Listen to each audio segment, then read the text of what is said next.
Hello everybody. Today we are going to review the movie. Just let me take that out of my mouth because gross. Sorry. Right, I was saying today we are going to review the movie The Wrong Missy. So this movie is starring David Spade and Lauren Lapkus. I hope I'm pronouncing that right. And David Spade's name in this movie is Tim Morris, and her name is Missy. So he goes on this blind date through this dating app, and he's texting this girl, and she says that she's this woman in this blue dress. So he goes up to this woman in the blue dress, and it turns out that that is definitely not the right woman. And this girl was playing a trick on him. So he's kind of having, obviously, second thoughts about even dating this woman. So he tries to sneak out the bathroom window after the date just goes really, really weirdly.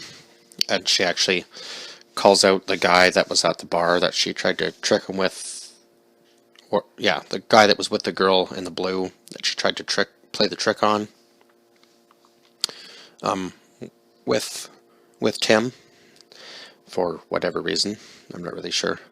Because he almost got punched for no reason whatsoever. But I guess maybe she was just trying to kind of break the ice, and that was her icebreaker. Anyhow, so he kind of thought, this girl's a little crazy. So he decides to bail on the date, especially when she says to this other guy to stop basically eyeing her up, that Tim will come over there and fight him. So Tim just bails. He says, no, I'm not doing this. He ends up falling out the bathroom window and twisting his ankle, so she puts it back into place. And then that's where that ends. He doesn't contact her or anything after that. He just kind of lets that, go. He's put that in the past, sorry. So then time goes by. He's supposed to go to this. Now, where was he taking the first flight? Not that it really matters, but he bumps into this other girl named Melissa at the airport. They almost have sex in the airport. I guess basically janitor's closet is what it was. And he gets her number. They find out that she's this model. What was it? Miss something. I can't remember what state now. But anyhow, yeah, she did modeling. She was an athlete in the past, I guess, too.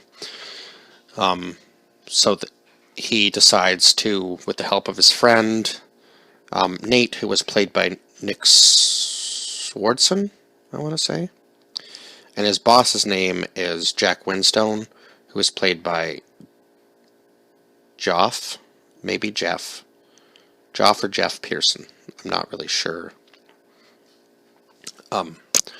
which one that is. So anyway, he's going on this retreat to Hawaii with all of his workmates and to impress his boss, obviously, so that he can get this promotion. He's in competition with this girl named Jess, who they call the Barracuda, because I guess I don't really know. Why did they call her the Barracuda? It's kind of interesting. I guess maybe because they thought she was evil, in a sense. Anyway, she does this horrible performance at the end of the movie that we'll talk about a little bit, that I just found funny. So anyway, this entire time he's texting this. He thinks he's texting this Melissa girl. Turns out he's not. He's texting this Missy girl that he went on this horrible date with. So he gets on the plane. He's all prepared, first class. Thinks that he's going to get this dream girl that he randomly bumped into at the airport, and Missy shows up. And that's when things start to go south. Obviously, he knows that that's not who he wanted there, so when they get to Hawaii, he says to her to stay in the hotel room, that he's there for business, just to kind of, for her to just stay in there and relax and do whatever, because on the plane ride there, she says she was on a bridge ready to jump when he texted her, and basically she makes it sound like he saved her life. So he feels guilty, and he doesn't want to tell her that it was a mistake that he had texted her, and he was supposed to be texting this other woman, so he decides to just take her on the trip. And then things just start to go more and more wrong for him. But in a way, somehow it ended up working out for him in the end, which is kind of funny. So she's doing all this stuff during the trip that you would think would make everything go horribly wrong. I mean, it does at a certain point when um, she's always constantly saying that she's certified in these certain fields, and I don't know, maybe she actually was, because she did. I mean, anybody could do anything now, right? Because you can take online training and such, but it was just kind of funny that she seemed to be certified in everything. Certified chiropractor, certified, what was it, marriage counselor was one of them. There was a whole list of things that she said she was certified at, and obviously she was trying to help Tim in any way she could, because they had said that she was some sort of athlete, a collegiate athlete, maybe it was two sport collegiate athletes. Sorry, I'm trying to think. So anyway, she decides that she's going to dive off this cliff. Well, that goes horribly wrong. She slips at the edge of the cliff and falls.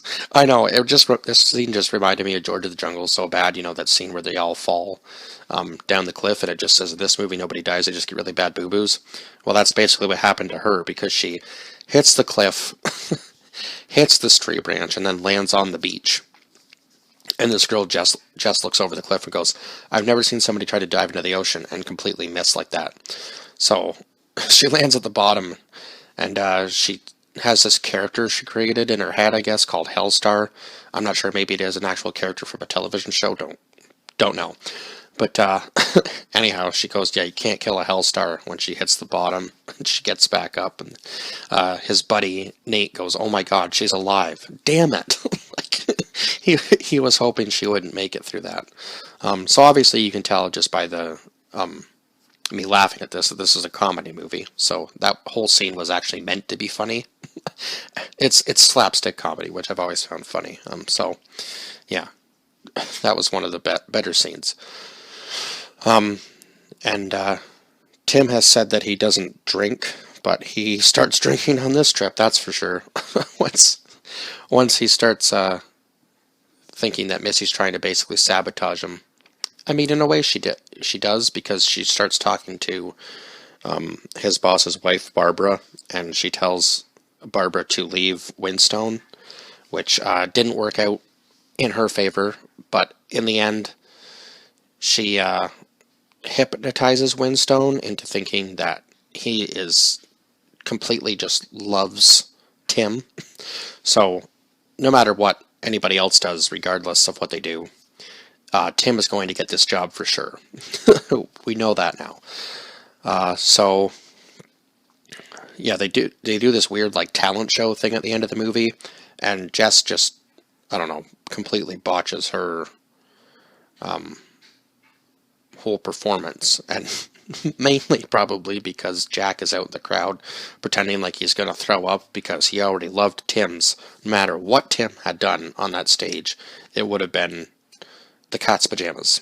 Let's go with that phrase. So anyway, at the end of the movie, Tim texts the right Melissa, I guess, at some point, and Missy sees this after Jess tells her she wasn't even supposed to be there. So Missy checks Tim's phone, sees that message that he had texted the wrong girl, and he thinks that this Missy is a lunatic. So she decides to leave the island and leave him with Melissa. He's on this date. He has like 6 shots of whiskey, and then says, do you want to see my hidden talent? And does a handstand and walks right off the balcony of the restaurant into like this pile of dirt and flowers and rocks, ends up like almost knocking himself unconscious. And then he has all these flashes of Missy in his head. So he did start to eventually fall for this woman, because I guess it kind of goes with the theory that opposites attract. Or maybe he just realized that that's the kind of person he wanted to be with. And yeah, because he does kind of explain that at the very end when he decides to pull the same trick on her at the beginning, and it backfires completely on him because he ends up almost setting her up with Vanilla Ice, which is just absolutely hilarious. And I guess the real turning point was probably when Missy brings his ex-wife into the scene, and he ends up they were supposed to have like a threesome, like breakup sex, I guess, sort of thing. because I guess maybe they never had that when they originally had broken up. So his ex-fiance ends up just getting like kicked around the entire time. So they're not even paying attention to her once they actually start, the apparent threesome thing. So she just walks out of the room, and then they end up having sex again that night. So yeah, I think that was a real turning point for when he probably started to actually fall for her. And then the next day they go to the beach after his boss Winstone's been hypnotized, and he thinks they're all mermaids, and he's doing all this childish stuff. It's funny. So that brings me to the next scene that I'm going to talk about, when he's finally decides to just say the line that Missy told him to say to make Winstone snap out of it. So he says that, and then Winstone fires him right on the spot.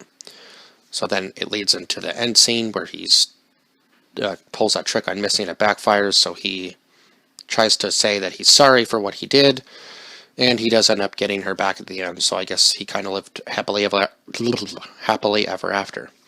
And Rob Schneider was in this movie, but he didn't have a very big part. He was just, I guess, the captain of the one boat that they were on when they were going to see sharks. That scene was funny too.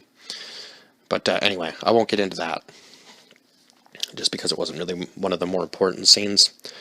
Yeah, but I think I would give this movie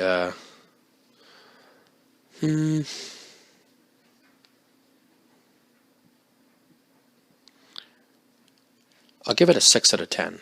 It wasn't like my wasn't like my favorite comedy movie, but it definitely was funny.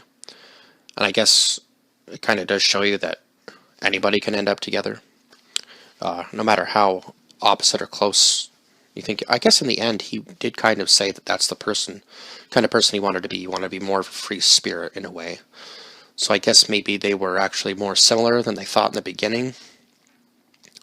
And she kind of, maybe because she was a little younger than him, opened him up to that possibility again of just being more free and not so, set in a certain pattern of life. There, life lesson from a comedy movie. Who would have guessed?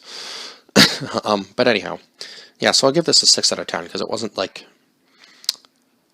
it had laughs in it, but I mean, it wasn't like, I don't know if I'd go back and watch it like a third time or anything. I just watched it a second time because I wanted to do a review of it, so, but I don't know if I'd ever go back and watch it again. Maybe, just because it did have some laughs, but it wasn't my favorite comedy movie of all time, that's for sure.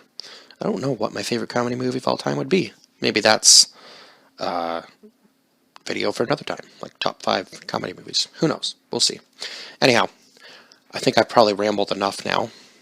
So as always, like, share, subscribe, and comment down below your thoughts on this film if you have seen it. I think it's only, is it 2 years old now or 1 year old?